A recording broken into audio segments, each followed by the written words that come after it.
The big breaking news is that Nuno Espirito Santo looks as if he is going to be sacked just 4 months after being appointed as the Tottenham Hotspur head coach. It's been reported by The Telegraph, Matt Law, other big sources as well, journalists with good contacts. We understand here at talkSPORT that it was a little bit iffy last night. I was at the ground last night and certainly the reception wasn't great for him.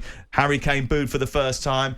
There was boos at half-time, boos at full-time, boos for the substitutions that Nuno Espirito Santo made, and chants of, you don't know what you're doing. It's not a major surprise that he's come under pressure. Spurs have conceded 2 or more goals in 12 of the last 21 games. He's been responsible for 17 of those. They've lost 5 of the last 7. He's the first Spurs manager since Christian Gross to lose 5 of his first 10 Premier League games in 1998. But can you really make an impact on a club after 17 games, or was it just a bad appointment in the first place? He didn't fit. Everybody kept saying, the Spurs fans got the ump with Jose Mourinho, didn't they, of his style of football, you know, the counter-attacking football where you sit deep and then you spring on teams.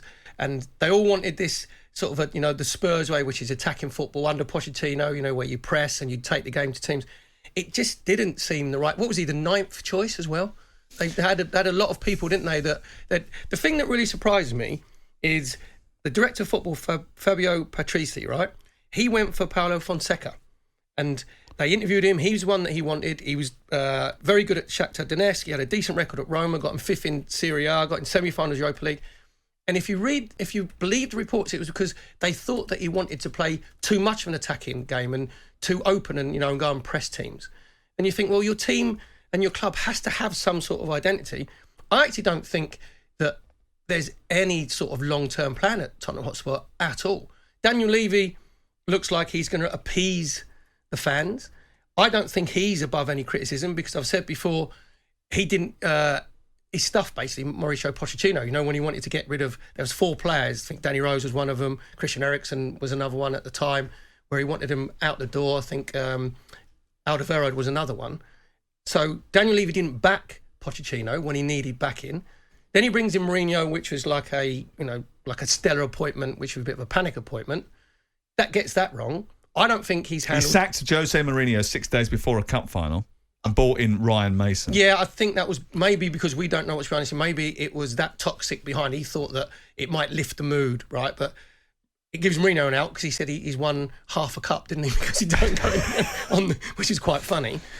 I don't think the Harry Kane situation is handled very well. You've got someone that doesn't want to be there. In a relationship, if you've got someone who doesn't want to be there and they're made to stay, that's never going to work very well. But the thing with Harry Kane's problem is the mistress that he was going to go for, then next says, no, I don't want you. So I said at the time for both of them, Daniel Levy should have taken the money for Harry Kane and then reinvested it properly in the squad, which he didn't do. Totally agree with you. So, I mentioned that on the Game Day podcast before the season started. And Darren Lewis, who was on with me, took completely the other view. He said, no, Harry Kane's worth £150 million. I don't think he was ever worth £150 million. No disrespect to Harry. He's a brilliant goal scorer, brilliant at making assists last season as well, and an excellent footballer all round, a brilliant character. But if you get £100 million for him at his age and the opportunity to reinvest in a squad that needs serious investment, then you should have taken it. He didn't. And every manager that they wanted to get into that job knew that they were either going to be without Harry Kane and weren't going to get the investment that they wanted, or were going to keep Harry Kane, he wasn't going to be happy about it, and they weren't going to get the investment that they wanted. Exactly. So that's why 8 people before Nuno Espirito Santo turned the job now. And if they think by sacking Nuno Espirito Santo that things are going to turn round, then they've got another thing coming. Because you look at the bench yesterday, there was no one who was in good enough form to come off that bench and make a significant difference to what was a timid and tepid performance by Tottenham. Harry Kane's been taking a lot of stick, isn't he, about his performance. He's surrounded by rank mediocrity all the way around him. Psychologically, it's going to affect you by thinking that you was going to go and you've been made to stay and you see all the averageness around you.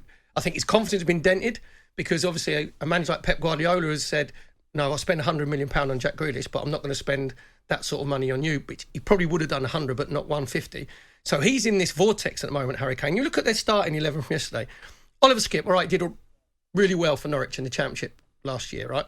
A lot of Norwich players did really well in the Championship last year. I don't think he's like top 6 player. Højbjerg is like steady. Again, doesn't set it well. Lo Celso drifts in and out of the game. Son, obviously top quality. Harry Kane, we all know he's fantastic, but he's in bad form. Ben Davies comes back in, hasn't been in, and if there was a time where you needed to go for Manchester United, Reguilon should have been playing yesterday because he's more forward thinking. Emerson Royale, I still don't think the jury's out on him. Dyer, I don't think he's a top quality centre half, and Lloris is probably past his best. There is such a rebuilding job to do, and it's like having their stadium. Sam, their stadium is amazing, right? It's fantastic. It's like buying this fantastic country house that you're going to go and retire into, but you can't afford to put any furniture in it, and you're sitting on like cardboard boxes, watching a black and white TV. So it's a complete debacle.